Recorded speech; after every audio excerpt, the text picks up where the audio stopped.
Welcome to the J&K Show. I'm your host, Kay.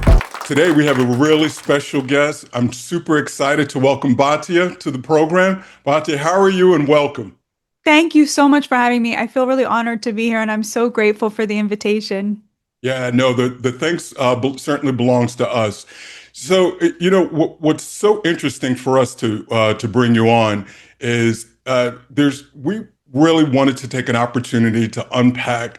There's so much narrative, if you will, in and around Israel and a relationship with the U.S., global politics, and you being such a preeminent voice on coverage and speaking up for those in and around this topic.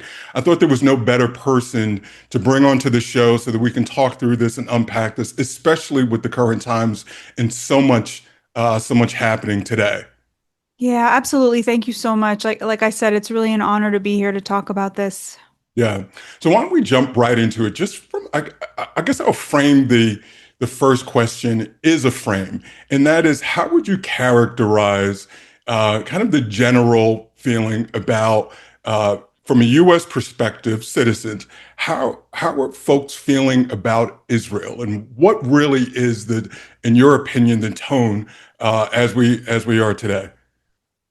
I think they're feeling bad about Israel. I don't think that the relationship between America and Israel is at the best place that it's ever been. Israel just fought a war.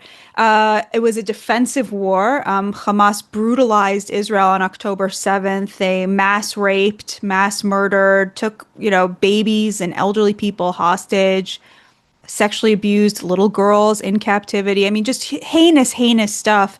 And Israel had to fight this defensive war against Hamas. Unfortunately, Hamas exists within a civilian population. And so the images that came out of that war were really devastating and heartbreaking. This was called a genocide by the left, which of course it wasn't. Genocide is something much, much more extreme and much, much worse. Israel did its best to minimize civilian casualties. And at the end of the day, for every civilian that was killed, you had a terrorist. The ratio of terrorists to civilians who were killed was the best ratio that's ever been in urban warfare. So the way that this was presented was in a much more negative light than what actually happened.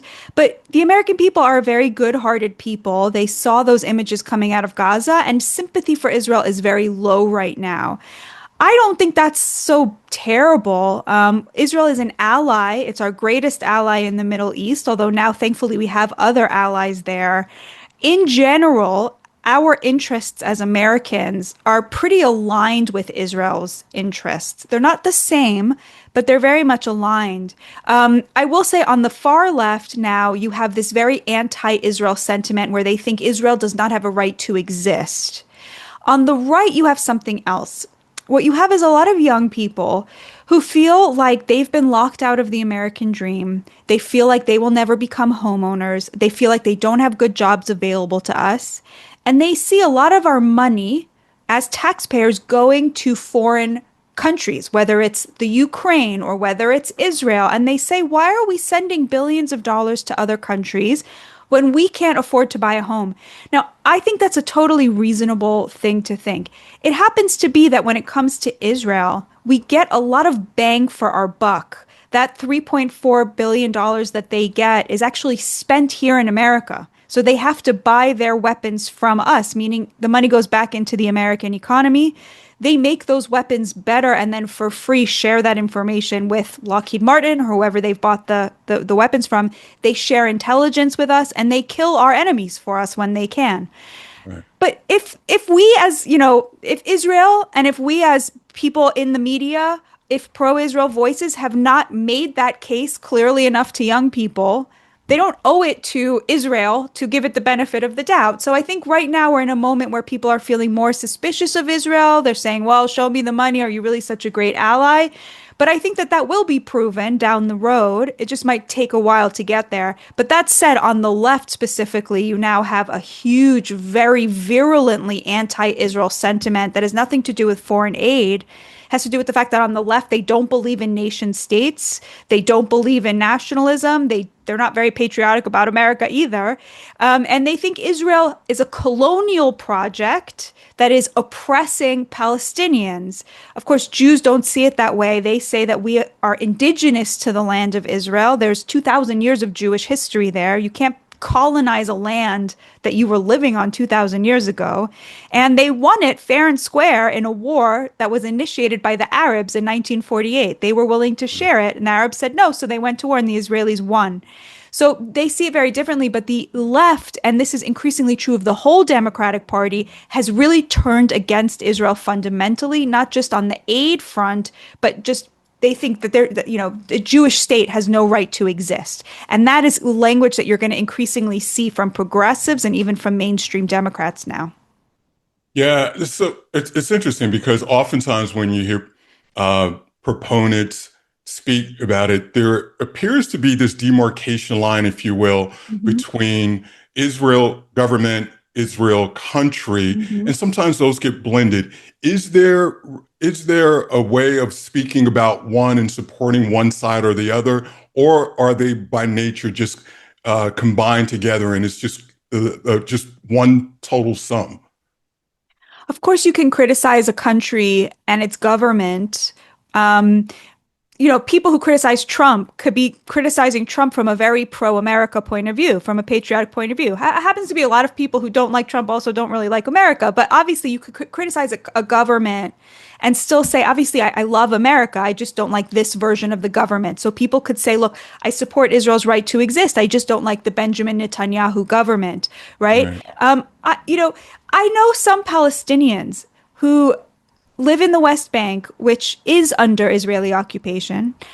And they say to me, look, Israel came at my expense. Before there was an Israel, we lived in Jaffa, we had a view of the ocean, and now I'm stuck living in the West Bank and I don't have the right to vote for this government of Israel.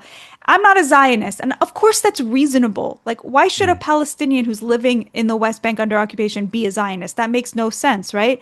Sure. But for a person who lives in America, who has no connection to the land, who says, I'm an anti-Zionist, I think Israel has no right to exist. I think the Jews who live there should either go somewhere else or should live under a Muslim rule, under Sharia law, right?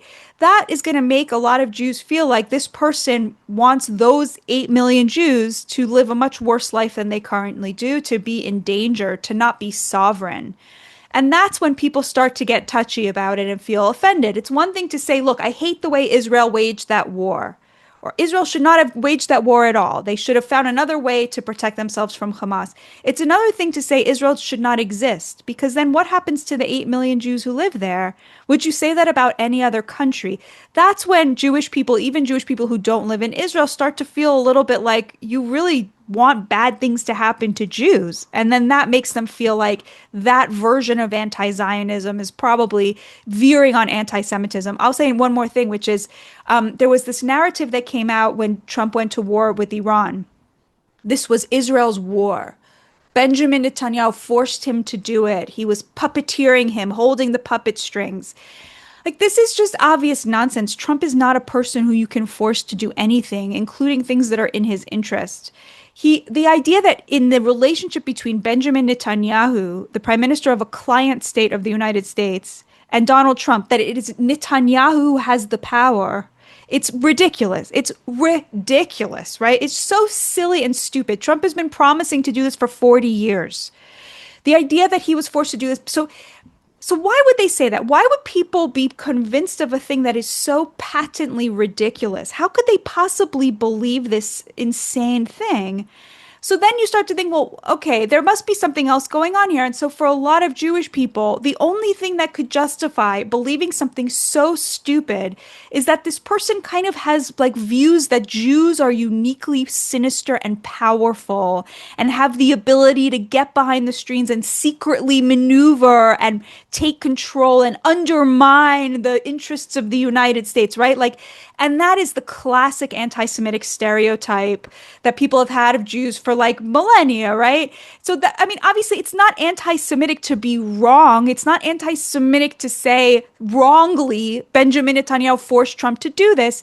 It's just that it's so stupid. One wonders how could someone possibly be that wrong?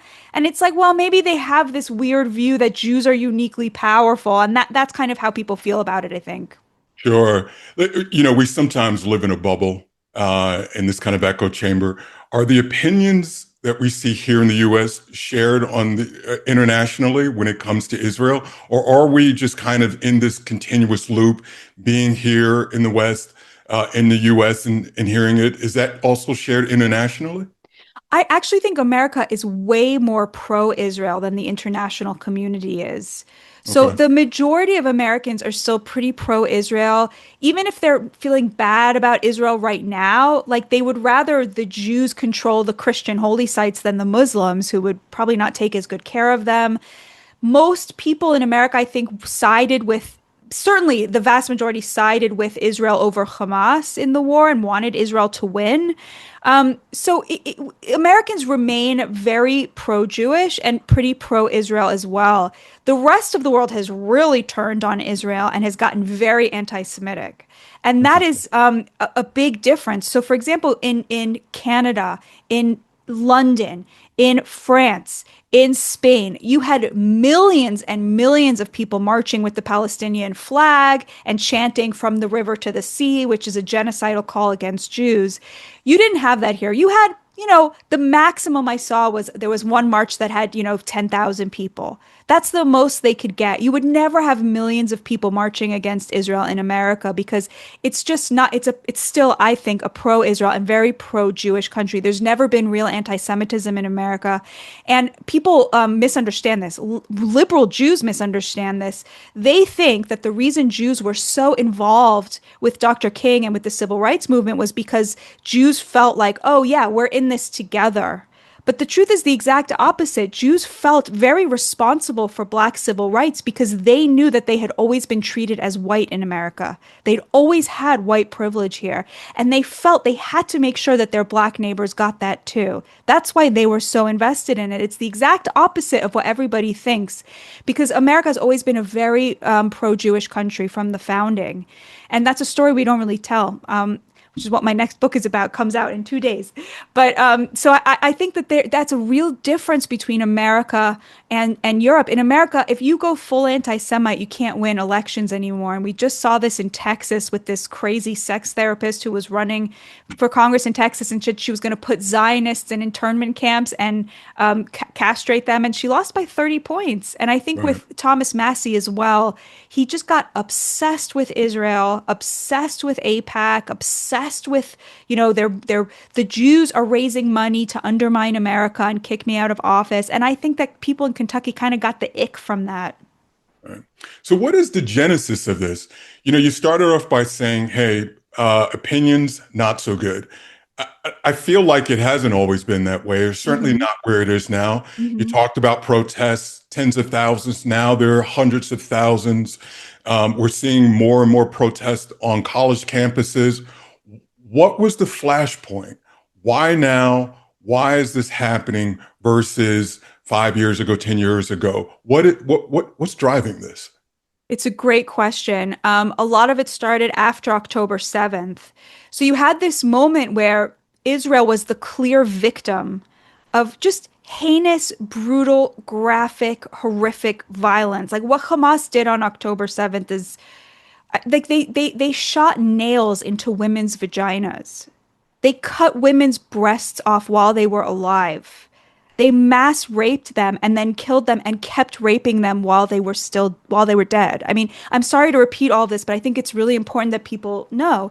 And I agree. the day after this happened, leftists took to the street not to defend the Jews and Israel, but in defense of Hamas and the Palestinians.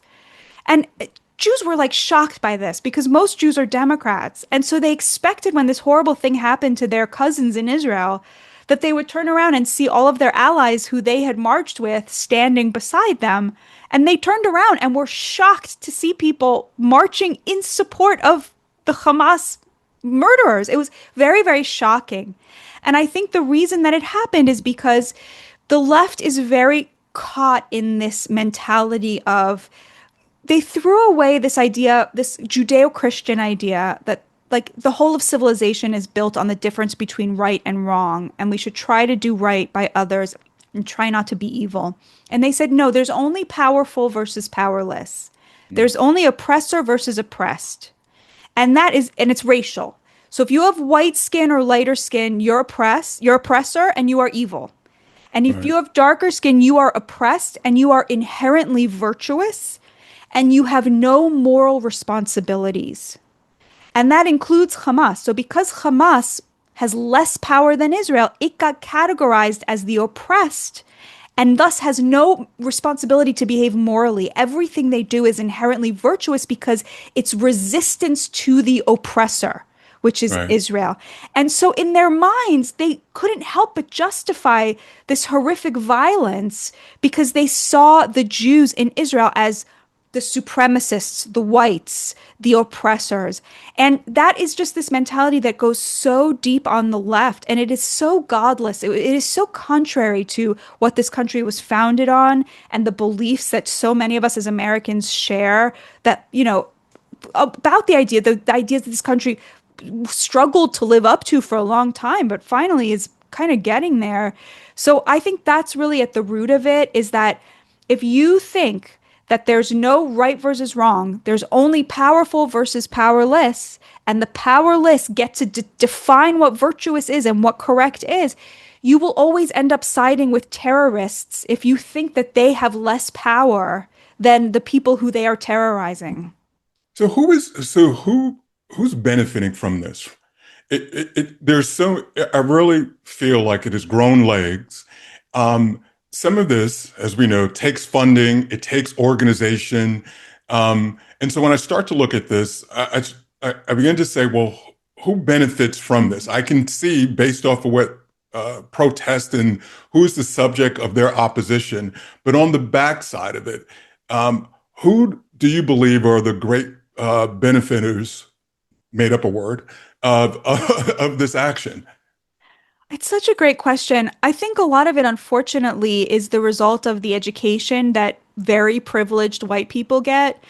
So they go to university and they get taught this stuff. Like they get taught that there's oppressor versus oppressed and white people are bad. Well, what are you supposed to do if you're like a rich white kid and you're at Columbia University and you're, for example, the child of two movie stars who was arrested at one of these protests, right? What are you supposed to do? You're told in this milieu, like by all of the people who are cool on social media and on TikTok and everybody in your university and everybody that you admire and strive to be like is telling you, white people are evil and have no claim. You can never be good. You can never be right. You can never be virtuous. If you're privileged, if you have money, you're bad. What do you do? Because you want to be good. Well, what you do is you side with the oppressed, right? You get this, like they have what I call oppression envy. They have envy of the people they consider to be oppressed because those people have this claim to moral authority. I mean, as humans, we naturally want to feel like we are moral, like we're good, like we're making a difference, like we matter. And the only way you can do that if you're in this privileged environment in America is by siding with the oppressed, which in this case, as we said, was like literal terrorists. They're trying to like have, it's like, virtue by proxy. Oh, I will cede all of my power to you, and I'll be on the side of like the downtrodden, on the side of the little guy, who in this case happens to be like the terrorist. So I do think a lot of that is not being funded, except for the fact that we fund our universities and they teach this crap, and I think that's terrible. Like a lot of our university teachers are like just they're straight up like Marxists. Like they will say this stuff in university classes. I've been in those classes, and they are completely on the side of terrorism. So a lot of it, I think, comes from that and is very like, it's not even being funded so much. We do know that there are some people who are like live in China and fund a lot of, like Code Pink. And they obviously, the Chinese Communist Party, Russia, Iran, all of our enemies benefit very much from chaos in America, from us turning on each other as Americans. So I think there's definitely that piece of it as well. Well, do you see, speaking in you're in the media space, And so, do you see these? And recently, we had Tucker Carlson had interviews where he interviewed Ambassador Huckabee. Mhm. He interviewed Senator Cruz. There's Candace Owens that also have this, what I would describe as an anti-Israel kind of position. Do you kind of correlate what they're doing and the messaging that they're putting out, kind of similar to the same thing, the messaging, if you will, that you're also seeing that, like what you described, that on campuses? I think it's a little different. I think that they just have straight up decided that if you scratch the surface of any problem, you'll find Jews. That's what I hear when I listen to Tucker Carlson now. Like at the root of every problem is some Jew, which is obviously just straight up Mhm. anti-Semitism, like classical anti-Semitism. So when he had Nick Fuentes on, for example, who's like a virulent racist, anti-black, anti-Semitic, like they agreed on more than they disagreed on. You know, Fuentes said like, every Jew is problematic, and Tucker Carlson was like, no, it depends on whether they support Israel or not, or whether they're, because they could convert. That was what Tucker Carlson said. Like, well, they're not all bad because they could convert to Christianity, right? Like that's literally classical anti-Semitism, right? Like Nick Fuentes was saying they're bad because of their race, and Tucker was saying they're bad because of their religion and their politics, right? Like they're both anti-Semites. I think Candace Owens as well. She just really does not like the Jews, and if you look at want to understand why that is. So with the students, I think it has to do with this psychology of like wanting to be good, even though they are very privileged. With Tucker Carlson and Candace Owens, I think it has a lot to do with look at who's watching their content. And this is something Megyn Kelly said 2 weeks ago. She said Tucker Carlson is now getting most of his new viewers are Muslims. They're not from America. They are from, I mean, there's 2 billion Muslims in the world, and they are desperate for anti Semitic, anti Israel content. And if you can produce that very highly in America, you're going to have a huge global audience for that. I said this about Candace Owens about 2 years ago. I said, I don't think that Americans are consuming this stuff because what she's saying is very, Americans do not like racism against Jews, against black. Like they don't like to feel like they're consuming racist content. And I wrote that in an article. I said she's turned totally anti-Semitic because her audience is no longer domestic. And she threatened to sue me for writing that, not because I called her an anti-Semite. She didn't mind that, but because I said her audience is global, is not American. It's a bunch of Muslims who want to, and I turned out to be right about that. So I think it's a little bit different for them. It's more about audience capture. You know this because you're a content creator, but the YouTube algorithm is like has an insatiable appetite for anti-Israel content. It's very, very anti-Israel. If you post something that's anti-Israel, you will see your views go up by leaps and bounds. And if you post something pro-Israel, often you'll get hugely penalized by it, a lot of downvotes and so forth. So the algorithms are simply set up that way. And to your question, again, your very good question from earlier, who benefits from that? Again, I think it is our adversaries. It's funny because America was not pro-Israel from its founding. So in 1948, when Israel was founded, Harry Truman did recognize Israel, but America did not fund Israel. We didn't send weapons. It was the Russians who sent weapons. When did America decide Israel was a great ally and we're going to have this special relationship? That only really started during the Cold War in the 60s, in 1967, when Israel proved it was a great military force. And then Nixon, who was a complete and unrepentant anti Semite, he was the one who said, we need to give Israel so much money that the Russians will realize that this is our spot now, and we're going to use it to fight Russia because the Russians had sided with the Arabs. So Russia had come up with this narrative that Zionism is racism. And they came up with that narrative for one reason alone, which was the Cold War was between them and America, and the Arabs were siding with Russia. So they had to be against Israel. Not because they care about Israel or Jews, but because they were fighting America. So America said, oh, you're going to use the Arabs against us? We're going to use Israel against you. And Nixon said, you know what? Let's give Israel $2 billion. Until then, they had been giving them $300 million. Let's give them $2 billion. That'll stop the Russians in their tracks. Like the whole idea that the Israel lobby controls American politics, it's the exact opposite. America saw Israel and continues to see Israel as an ally in a global conflict against our other adversaries. China hates Israel.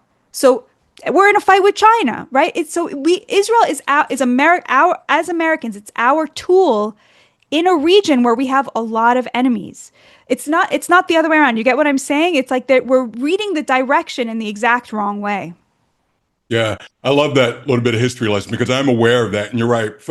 Uh, we're prisoners of the moment. Yeah. And so folks need to really certainly do some history, check their history and understand the origin of how we are where we are today. Can I Listen, ask you something? yes, please. How did you get interested in this topic? Like, where do your views come from? Because they're very unique. Wow. Well, I would start by saying I don't know if they're necessarily unique.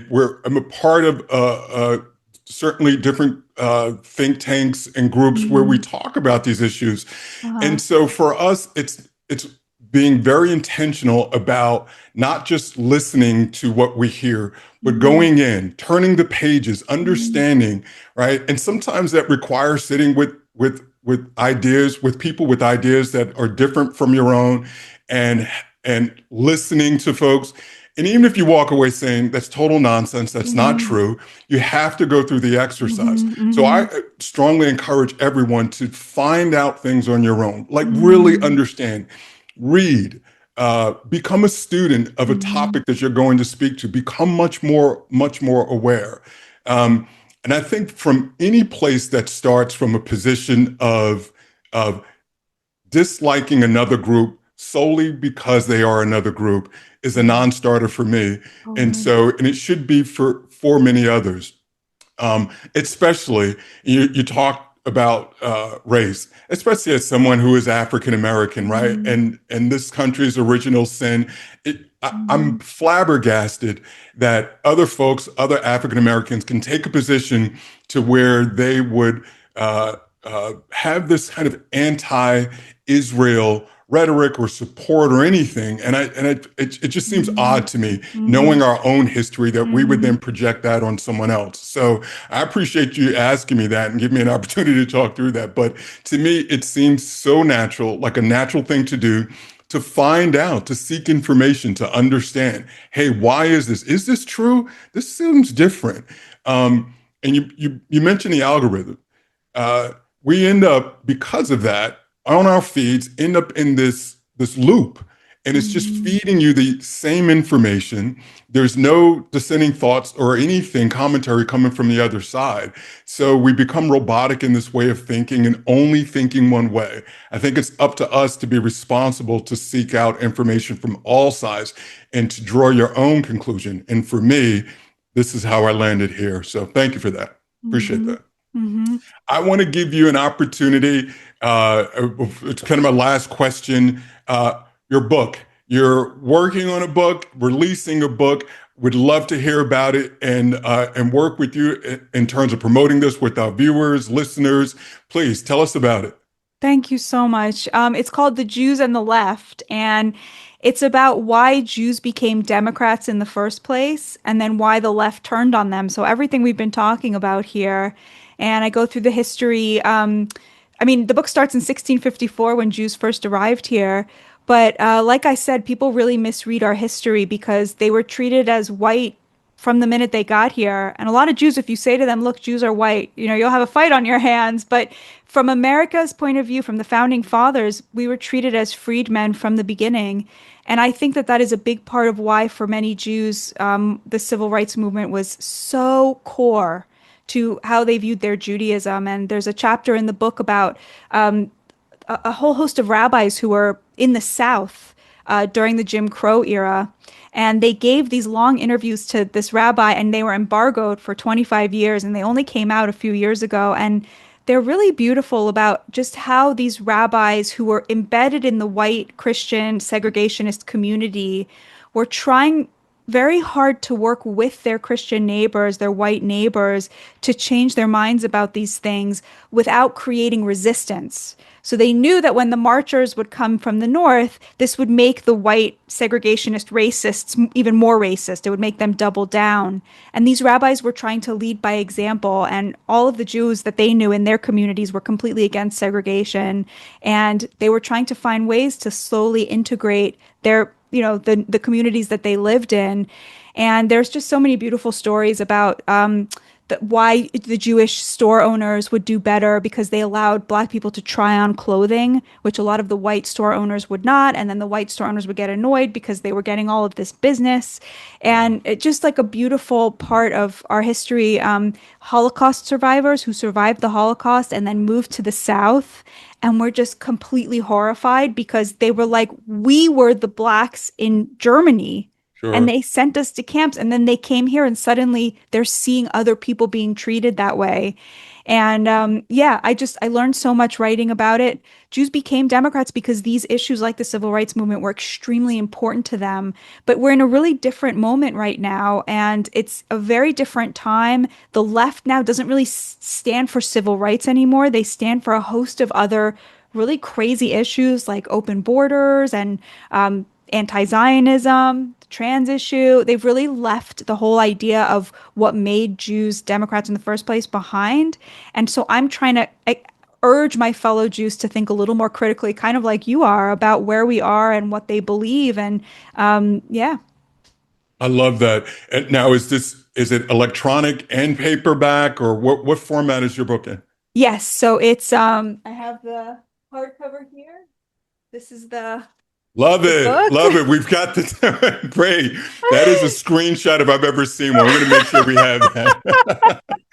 Absolutely. But it's also on Audible. You can listen to it. I read it, and it's also on Kindle. Awesome. Absolutely love this. Batya, I cannot thank you enough for Okay, joining thank us on the you. J&K show. Incredibly riveting interview. Although it felt more like a conversation, which I absolutely certainly love. Yeah. I apologize for bringing down the overall IQ. You were brilliant. Oh, no, no, no, no, no. First of all, I so enjoyed this. I'm so honored by this conversation. I will come back anytime you want me to, and we can keep the conversation going. And Kay, let me just say, God bless you and protect you and everybody that you love. And thank you so much for the work that you do. Thank you. And likewise, folks, thank you for joining the J&K show. We appreciate you, and we'll be back again real soon. Bye bye. Thanks for watching the J&K Show.